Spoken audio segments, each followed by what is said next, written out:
Okay, thank you very much, Dmytro, just to give me the first speech, and I will try to approve your. Okay, okay. So, how it works? Before starting with my presentation, I just would like to introduce myself. Yes, okay. Okay, Mykhailo Korylkevych, just maybe one word investor, but I have huge experience with different industries in different countries, and also I started with sugar production factories. My family was involved in 30 years in this. Then I went to lime stone production, so we managed to build the biggest quarry in Ukraine. Then the family dairy farms is next project also, and also after 2010 we started to diverge to go to another country. So we went to Spain. We are building net of restaurants and of Croatia, hotel and Lithuania, the biggest aqua farm. Also we build there. So it's like international business in different countries. We are family engaged. But today I am going to tell about family dairy farming, and also the question was which section to participate, because family dairy farming is agro, and also like I say, an official stock market, because it's really stock market is not in Ukraine. So it was question to participate next day or today. So I decided today, because tomorrow I have to be in Austria. So there is another conference of Family Business Network. So it's today my presentation about family dairy farm. Okay, I start with the question you, Dmytro, said about small farmers. Of course, especially milk producing. It's do you know that 90% of the world milk is produced on small farms? We have the fact. But Ukraine is a little bit different. 66% of milk produced on small farms.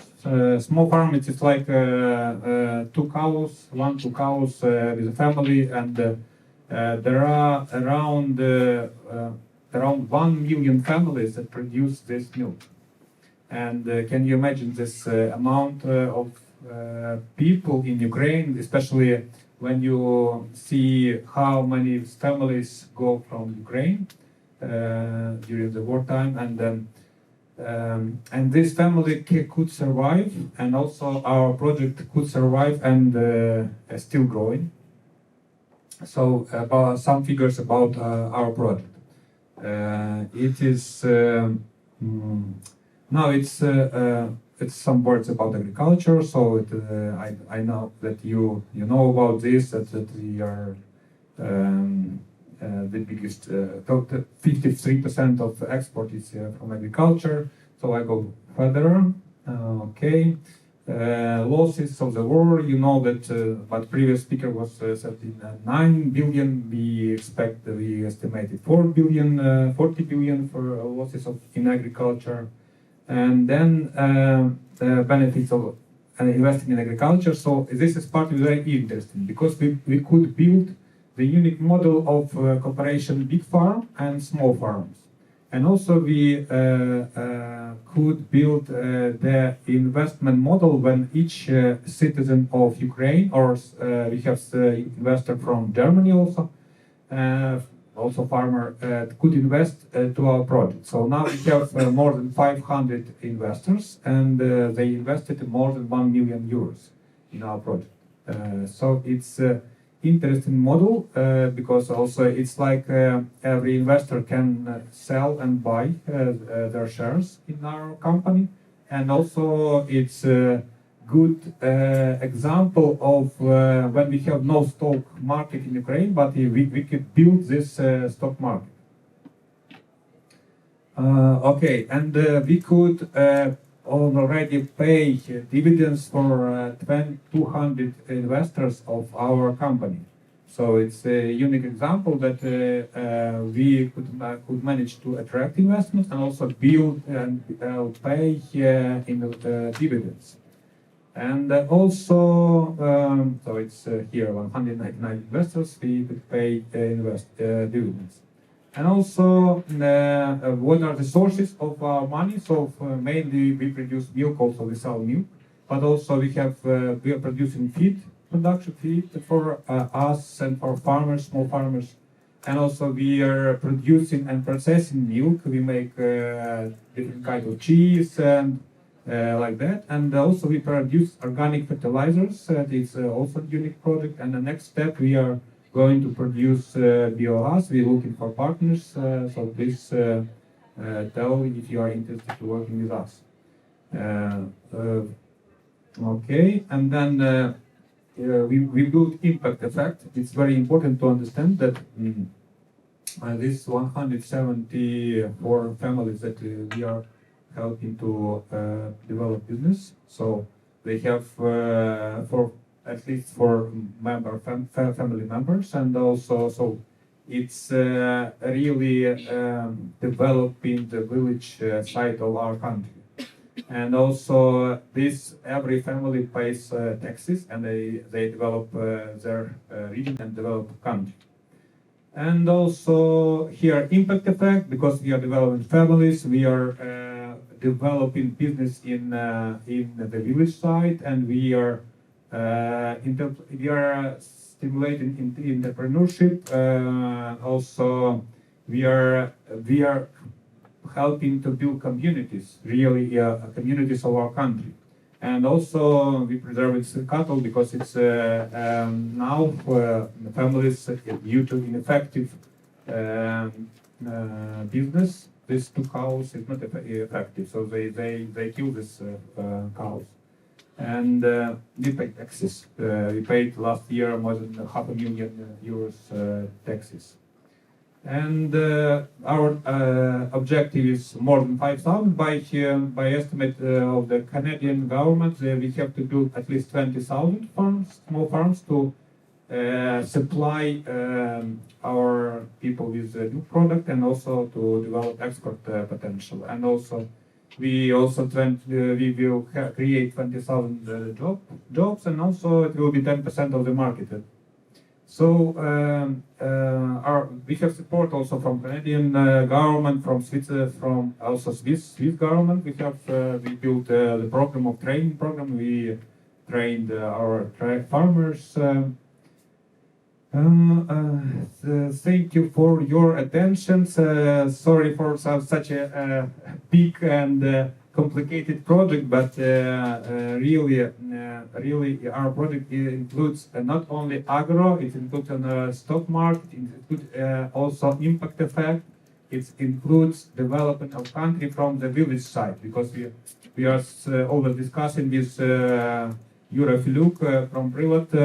He developing town side of our country. We are developing the village side of our country. So thank you very much. I'm ready to answer the question. Thank you. Impressive.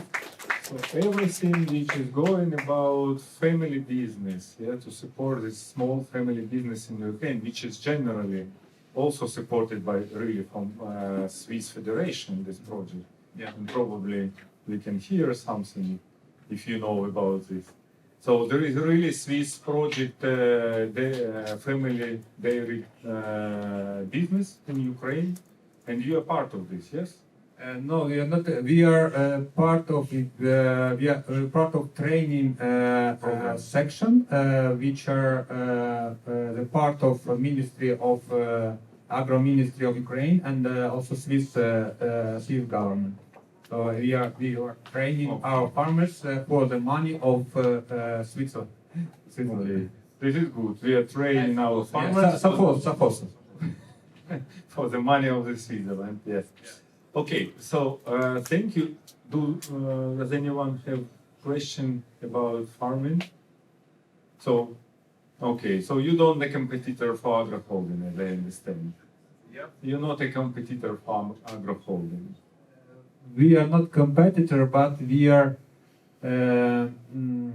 We have a lot of problems with agriculture because they took all the land. We cannot have post pastures for our cows, so it's really a problem of for us. But we try to negotiate. Okay. So and then because of the time, I postponed the next word to Bern University. Or you can ask. Yes. Okay, so here's the. Oh, it's a big question, maybe not provocative. But as was said in the previous panel, I think for historical reasons, you have this division between crop production and animal production, which I'm originally German, though from the West, so in the East we also had that. Do you see a chance for reintegrating the two? Because I guess for the soils, for the nutrient cycles, it would probably be good if you have more connection again between livestock and field crops. So is there any potential, or is it just a stupid fantasy of me? No, it's naturally. If you have animal production, you have manure, you have fertilizers, and we have problem in Ukraine now with fertilizers because price is going up, and then we can go to animal production to return to natural way of managing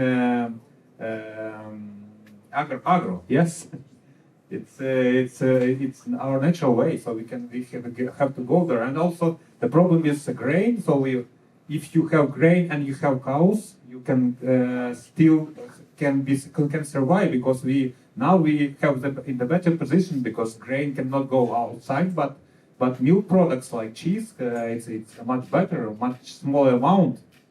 So it's naturally we have to do this. Because if Ukraine will produce cheese in the amount which they can produce, then next crisis will be cheese crisis. So answer is principle. No, this is also a good question, and but what we can see, yes, for the big, so huge latifundist, so agro holding, yes, till now the dairy is not the main business. Probably this could be part of our discussion on next forum, and we know from the grain trade side that they prefer to produce grain, at least before, because it was much easier. You produce grain, then you sell to some trader, you just switch one paper, and this is it became money on your bank account, everything easy. With animal production, you should be a little bit, I can say, complicated. You should to have more smart management and employee, because it's veterinary, you need antibiotics, you need much higher technology level, money, and price for the meat. Internal market, it's not so high in Ukraine like in Germany or like in Switzerland. So profit, it was not so profitable. But okay, let's move forward. And now, what's the piece of trick here? science? We need to put a presentation of Jan Grenz, Professor Jan Grenz. They will do it, and then it will start to work. That's it. Okay. Okay. Good. Okay. Thanks for having me here. I'll not talk that much about myself, but I realize I'm the piece of diversity here. You wanted the Swiss, and then in fact you got the German. I'm sorry. I'm actually a double citizen, so. No, I'm an agronomist by training, working since 2008 now at the Bern University of Applied Sciences. Now, what is that? So we're located in Sidenko. It's very close to Bern. If you ever visit Bern, you're almost there, 8 minutes. There's a bit of boring technical stuff and numbers. You see we're not very big. Nevertheless, we're the only let's say, fully agronomic institution at that level in Switzerland. And our task is actually to build bridges between research and the sector. So That means we spend a lot of time on the field and on farms, but we also do a lot of projects with industry, and that's true for our group in particular. Now, I'm a professor in sustainability research. Can you believe it? It's such a huge word. But that translates mainly into doing farm sustainability analysis. And the cool thing about sustainability is that everyone likes it somehow, maybe because they all interpret it a bit differently. So it's a shoe that fits everyone. And no, let's be serious, there's many people who have a stake. So and the ones that brought us to Ukraine, now for the first time in 2015-16, was Nestle. You see there in the center top.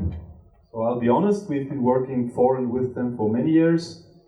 I know that Nestle doesn't rhyme with sustainability for everyone, but they buy huge quantities of milk, of cocoa, of coffee, and then indirectly a lot of other stuff. So they are interested in knowing about the sustainability of their providers of agricultural raw materials.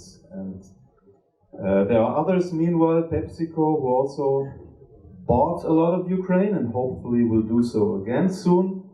High oleic sunflower oil, potatoes, and many others. Okay, so this is the show-off thing.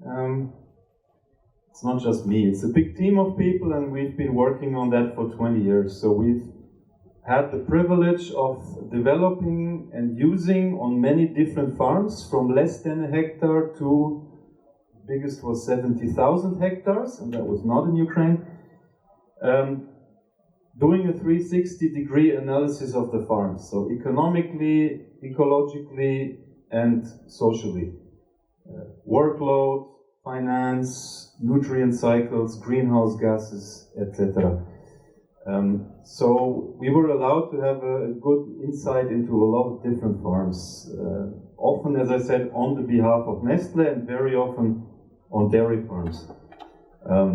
So I really like your project.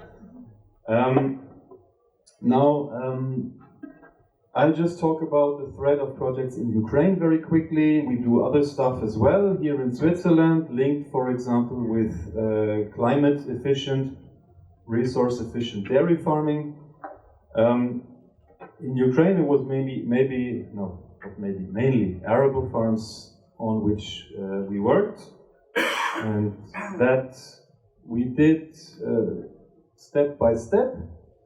Building up partnerships, building up competence, learning ourselves very much. I'm still learning. I listened to the whole series of Timothy Snyder talks about Ukrainian history, and the main thing I learned was there's a lot I have to learn. But we mainly work with the Sumy National Agrarian University, previous projects with Ilinci College, for example, Vinnytsia, Zhytomyr, and others as well. Now in this project, which is just about to end, and hence we're very interested in seeing how we can continue actually, and this is why I'm here. The idea was to do these farm analyses and then put them into value by developing sustainability roadmaps with these farmers, with local experts, of course. We don't have the illusion we go to Ukraine and then we tell the Ukrainians how to farm Chernozem soils, which we don't have here. So it's really about working together. Here we had 15 farms, so that was just a pilot financed by SDC. Actually SDC SECO, because they have a joint presence in the embassy in Kiev, as many may know. I should mention Viktor Shukevich at this point, maybe some know him. He was really instrumental in getting that project started. Okay, now that was the nice part, and also nice is we have an ongoing EU project, so we don't have to stop just because the money from Bern does stop now. The not so nice parts you already know. So we were facing the pre-existing challenges of the land market. So do you want to invest into your soil fertility if you don't know whether you have that parcel next year? Difficult. Then there was the whole COVID stuff. It's almost forgotten now, I think. Huh?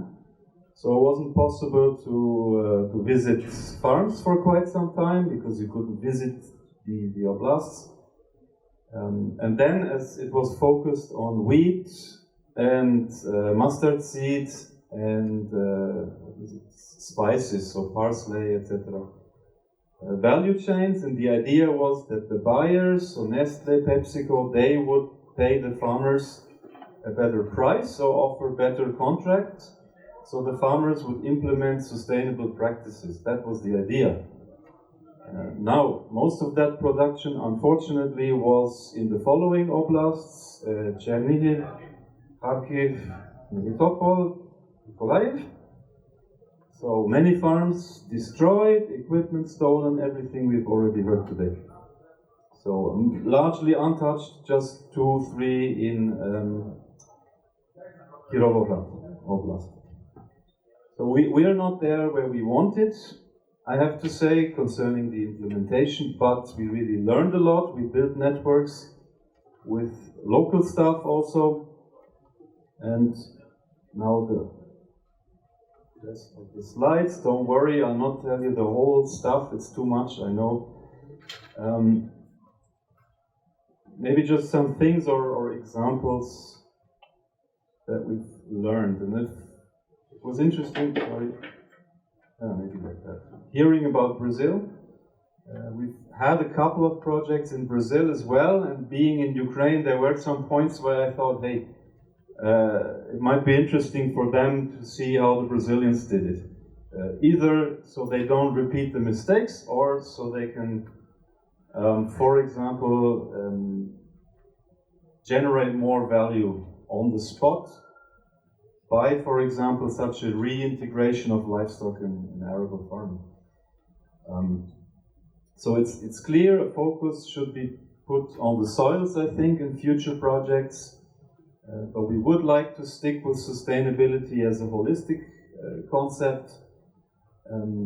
It's quite clear also technically what could be done. So the whole conservation agriculture story, or nowadays they're calling it regenerative agriculture. I think much of Ukraine is really predestined for that with the soils you have and the experience you have.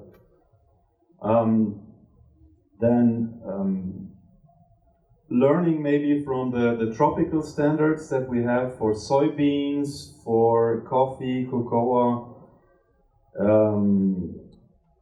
biomass of all kinds, palm oil. I know not everyone likes these multi-stakeholder standards, but I do think they might be interesting if Ukrainian producers and processors are interested in marketing their goods as sustainably produced abroad. So there's a lot to learn, I think, from how to build a standard, from how to do measurement, reporting, verification, etc. And I think there are numerous interesting questions there as well. Hence, I think I should stop here and just say I'm open, I'm curious, I have a lot of trust in your experiences, in your ideas, and yeah, I hope that together there would be a lot to learn. And thanks again for the invitation. Oh, last thing I should say. I was happy to hear that beekeepers are supposed to be good persons, so I'm a beekeeper. Thank you, Professor Grenz. From our side, I can say you as Ukrainian from Sumy. Thank you, of course, for the all support which you and Switzerland, through you, give to our Ukrainian farmers. And there is not only one project, not only dairy project, not only with Nestle, it was also pretty successful project FIBL, which implement organic production in Ukraine, And we have now organic production in Ukraine, generally thanks to Swiss government and FIBL. The government was financing this, FIBL made a huge job. But now we will come back from organic and sustainable just to very simple trade. Okay, something which was pretty good in the last several years with Ukraine. Trade with agro commodities. And we know that we have now the problem. And very interesting, we have now expert in agro trade here, Cezary, who is help us to understand as a professional in this direction what is waiting for us, what is waiting for Ukraine as one of the biggest agro commodity trader and supplier in the world. How you see this situation? Well, and we don't have presentation here. You can relax, guys. No, I mean, I was thinking how to. First of all, my name is Cezary Maciborski. I am trading. I'm in this business for, unfortunately, probably more than 32 years. So I started quite a while ago, but this gives me probably a good opportunity to, because I was thinking how to make my presentation, and I think it makes sense to make a very short presentation of my experience I had with the Eastern Bloc, because I started trading basically with, at the beginning, the Soviet Union, former Soviet Union, CIS countries, then the independent states, and so on and so on. So, you know, the history, my work history is somehow related to the development of the agriculture in Ukraine, in Russia, and all these places. So, you know, as you can imagine, you know, I'm that old that I started in Hamburg in a company called Prof. And at that time we were selling, you know, the former Soviet Union was a net importer, a significant importer, the most important importer on the world, which is today, young people don't understand what it means, because, you know, now Black Sea is the major contributor and exporter. We were selling flour at that time from Hamburg to Leningrad to a certain guy called Sobchak. And his left hand, probably not right hand, was called Putin. He was responsible for the contacts with foreign investors. And Leningrad was buying quite a lot of flour at the time. Ukraine was buying 600,000 tons of sugar. And, you know, it's, again, quite difficult to imagine. Russia, 3.5 million tons of sugar. Kazakhstan, 500. Uzbekistan, 600. We are talking about a massive net importer. We are talking about Ukraine, where you would be driving, you know, from Odessa to Kiev, and you saw the babushkas collecting the sugar beet by hand. Yeah? I'm talking about Kazakhstan, which was that poor, I mean Somalia type poor, yeah? With flies walking over children's eyeballs. This is Kazakhstan, which again, you know, today we're talking a country close. So, you know, it's very simple to forget this times. In the meantime, Ukraine and Russia became major, very significant, very important exporters of agriculture.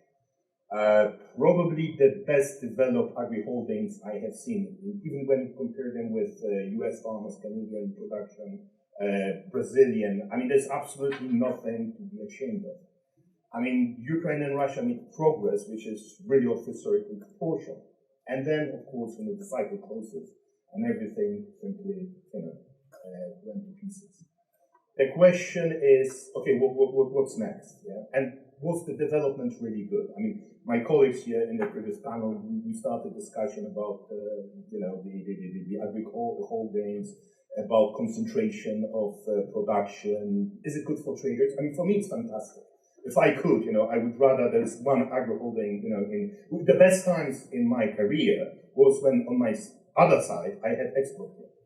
I mean, this was a guy called Klimov, there were, you know, five guys that were making 10 million tons of imports, you know, of wheat. If I got this guy, I got my share. I was happy. You know, that was Jashinsky at that time, the head of Rostov. The guy was, you know, he owned the entire storage in the former Soviet Union. It's very simple to trade with agro-holding. The capital, the trade loves agro-holding. Is it good for the country though? I don't think so. I'm Polish. I mean, if the name, my last name doesn't tell you, yes, I'm 100% Polish. And, so I'm also Polish by my approach to agriculture. I'm not a very big fan, I have read it, so there's no doubt, not a big fan of agro holdings, and I tell you why. Again, they're very efficient. Not all of them are identical. They are different, there are different types of agro holdings that are well diversified, or they are monoculture agro holdings. But once you have an agro holding, you're absolutely right. The easiest way for an agro holding is to be a monoculture producer. Now, this is what made Ukraine, many would say, great in agriculture. I mean, what is Ukraine producing, really? Yeah, we are talking about, a nation of engineers. I mean, 20, 30 years ago, at the beginning of the 90s, we are talking about the, industry. I mean, airplanes, technology, electronics, everything. Now we are producing corn, wheat, soya, sunflower. Yeah, and it's good so because now whenever Ukraine wants to advertise Ukraine, they are placing the sunflower behind it. It's the sunflower. The connection is a sunflower nation. Yeah? There was in the past, in the 50s, there were nations which were famous, for example, for bananas. United Fruit Company, they even had an advertisement, come and visit the Banana Republic. Yeah? I mean, this was an official, this is where the Banana Republic concept comes from. Yeah? I mean, come and visit Guatemala, it's the Banana Republic. They were famous to pursue. This is not really very good. Because, once you are specialized in one product, a commodity, I would say. If you were the specialist in iPhones, I wouldn't, complain. But if you produce a commodity, the problem, and as a trader I can say, we don't trade product, we trade freight differentials. We trade risks. I mean, the moment, it's not like if suddenly we cut off Black Sea from the, international markets, there will be, the newspapers, like usual, are lying or misinterpreting the situation. The reason why prices went up was not because there's not enough food. I mean, on the supply-demand balance sheet, nothing has changed. So the trades use it very well. We see nothing. This corn isn't disappearing. It's still, the world is producing 1.3 billion tons of corn per year. It's more than enough. We are using corn to produce biofuels. Another crazy idea. Yeah, but there's enough production in the world. What's changing is the channels. What's changing is once you have the logistical chain is interrupted, then this is the opportunity for Brazil and for the United States. They are taking over our markets because Ukrainian corn is replaceable. There are certain things which you can't replace, but if you're producing a raw material, I can replace Ukrainian coal with South African coal. I can coal, like black coal, for heating. If I can replace at any moment Ukrainian corn with US or Brazilian corn. Now, there's of course an academic dispute of what's better, our is a little bit lighter, yes. The Egyptians don't like Brazilian soya because it's a little bit darker. This is all academic. At the end of the day, price decides. If I can't get enough volume from Ukraine, I will get it from somewhere else. So, if the Russians can't get now out of the ports, what did Putin do now? He said, how about opening a dry corridor? Yeah, supplying China, So again, this is for the balance sheet, it's neutral for the world balance sheet. Because this means, okay, China is going to buy less from, let's say, this and this origin, it's going to be supplied this way, not a problem at all, yeah? What it means for Ukraine, however, is because the freight differentials are changing, and someone is investing in a single agriculture, in a product. Now, if the freight goes up, your production goes down. Now, the less processed your product is, the more, exposed it is to price volatility. It's very simple. Now, is it a good idea on a political level, when we are talking about the future of a country, is this a good idea to develop your economy, your agriculture development economy? And this is, but it's logical. If we are going towards, concentration, then of course, by definition, this is the result. There's no other logical result.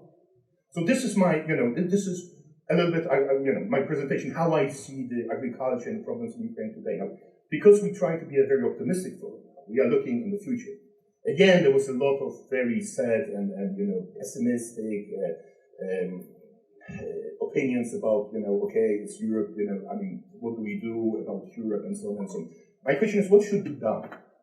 I mean, first of all, we don't know what's going to happen over the next 1, 2, 3 years, but I believe, I mean, I'm 100% sure that 3 things are for certain. First of all, Ukraine will emerge as a winner of this war. We are fully behind you, whatever. Whenever Poland and Ukraine was, united, we had the Tsar in the cage also, yeah? And the moment when we, fell out, the problem is, so Ukraine will emerge, a winner. But is Ukraine going to benefit 100% from the opportunity which arises out of the situation? That's a different story. And whether Ukraine will emerge as a winner or not depends how Ukraine, positions itself.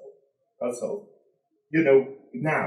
I mean, what changes will be implemented in the coming years? Yeah, and because I'm the guy as a trader, I'm the glass is half full type of guy.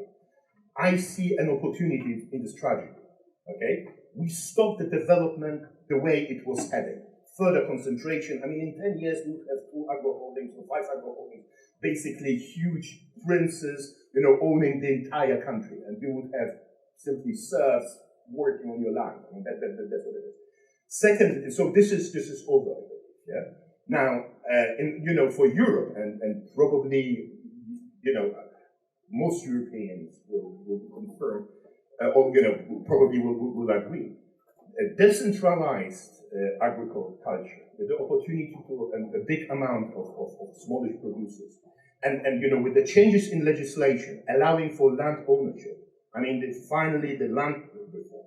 Why land reform? Why I think we should mention today that discuss with somebody we didn't speak with before, but if you own the land, you are looking after your land for future generations. If you rent, if you lease the land, you are going to maximize your return. So if you say that the land is so fertile in Ukraine, not anymore. Today, the 20 years of this savage, predatory agriculture has managed to destroy quite a lot of this land. Give it another 20 years and you will have, really average, horrible, agriculture. So, but without your ownership, if you are leasing, again, you have no incentive to do anything about it. Now, regarding Europe, very, very quickly, we say, we have to, Europe, the second point which we know, Ukraine will win, and secondly, Ukraine will join the European Union. I mean, there's absolutely, I can't imagine what would happen, need to happen in order for this not to happen. Again, there's an opportunity and a risk. Because, when Poland joined, everyone was enthusiastic. We had a couple of colleagues from the dairy industry. And the entire Polish dairy industry died, overnight. Because it turned out that the Poles did not listen. I mean, we are very good in not listening and not understanding. So we were told year after year, implement the legislation, general good practice rules, sustainability, documentation. I was working in agro holdings. I worked at Prof, Dreyfus, and then, the last 10 years I worked in Ukrainian agro holdings. One of them was a huge milk producer, not able to produce 1 truck of milk of good European quality for Danone. And because, you had the antibiotics, you had, everything, all the time. The fact that you have a lot of cows and produce a lot of milk does not really mean that you have quick access to Europe. In fact, the moment you have the access, next day they say, oh, that's it, that's over. You have to close your production. Yeah, I mean, the inspector comes and closes your production. So this is a risk. Yes, some holdings are now changing. Some holdings are now modernizing. We have fantastic presentation. But overall, not everyone, because people prefer the simple solution. We export over 96% of the export went overseas. 96, because again, the multinationals sit in the port, they buy, they send it to China, everyone is happy. Yeah. Nobody was trying to develop the Ukrainian, the European destination. Europe is buying 16 million tons of wheat, of corn every year after year. 10 million tons of soya, 7 million tons of rapeseed. I mean, Europe is absolutely happy to take all your production It's simply not the way it was done. Because, just the border open, they pushed, 5 million tons over the Polish border and said, hey, we have war, you have to support us. It doesn't work this way. We understand that we're not supporting the average Ukrainian, but 10 latifundistas. I mean, and the Polish farmers says, why should I support some, it doesn't make sense. So, of course, plus, we have elections, the Slovaks have elections, the conservative, the farmers are good voters, so, but this was done, and then everyone came back and said, yeah, tragedy, Europe is closing the borders. It's not. Before they closed the borders, I could not sell a single ton because of the oversupply. Europe was not buying the corn in Poland was cheaper than I could source it in Ukraine. I mean, theoretically, I should have bought it in Poland and sent it back to Ukraine. Because, again, it was working the other way around. So this was a political statement of it. And now it's revolting. So, it doesn't matter. But my answer is, Europe can absorb all the surplus Ukrainian grain production. But what Europe and what Ukraine needs is not 30% of processed products, but 80% to get closer to Holland, to the Netherlands. Because, today, in order to avoid this banana republic, emblem. So, implementation of the legislation, changes in the legislation, changes in the mentality. One more thing, we were talking about honey. Europe is short honey. I mean, if you switch on any channel, in Germany, all over Europe, we can't get enough honey. Ukraine is a huge honey producer. The reason why we will manage to sell honey now is, as someone said, because of the war. Now nobody was checking. I mean, you could bring anything over. But before that, once they were checking, the pesticides, the dirt. I mean, this wasn't honey. The stuff they are selling in Ukraine, it's sweet stuff. That's not honey. We want honey produced by bees, from flowers without pesticides. I mean, simple honey. Then you have a huge market. So, I see an enormous opportunity for Ukraine. I see an enormous opportunity after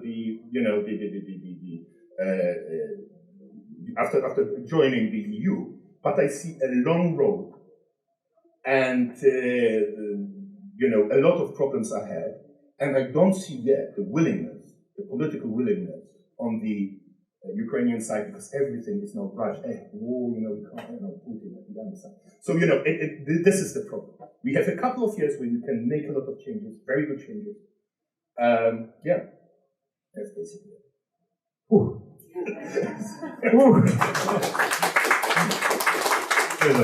Happy to see you here with so much expression.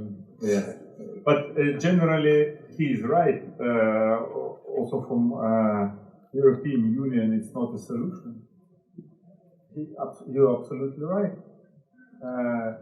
Try to export now wheat from Ukraine and Germany. I'm sure everything which is not in organic production will be immediately stopped after first test. Who knows any pesticide test in Ukraine in normal shop where you buy the bread? What people eat in there? I made once, because I'm working in this industry, I take this bread, bring to our laboratory here in Sweden and make. You cannot imagine what cocktails of pesticides and glyphosate in there. So now we can see in this food fraud report every week, I think you receive also. Now we can see, okay, corn from Ukraine, glyphosate, cancelled, Holland. Germany, somebody tried to put sunflower, cancelled, chlorpyrifos. Okay, and it's going. So European Union will be, you are right, huge challenge, and but we have a lot to do. Maybe we need to make much bigger forum only for Ukrainian agro sector to explain them like this. And we have now, last but not the least, Daria. Sorry we take so much time. Let's try to keep in time. Okay, schedule. And your presentation will be about what? Bioethanol plant, like again deep processing. And in ethanol we don't need to check pesticides, which is good. Okay. My name is Daria Didkovskaya. I am co-owner agricultural company APK-RESOURCE and founder Ukrainian-European Business Hub. Today I represent the project of bioethanol plant which we are planning to realize with Ukrainian-European Business Hub with our partners Agro and Ukrainian Biotechno Association.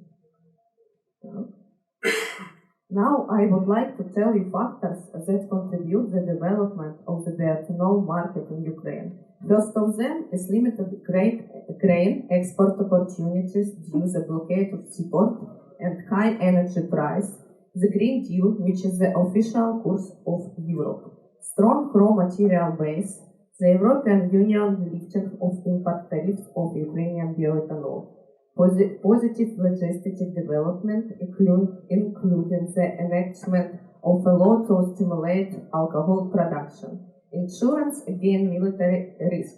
Already two organizations, MNJA and BFC, started to offer this type of insurance. Now we are facing two barriers such of indefinite state positions regarding bioenergy usage. It is a problem, but now there is a launch of the state support program for the production of bioethanol and biodiesel. Ministry of Agrarian Policy and Ministry of Economic decide these questions.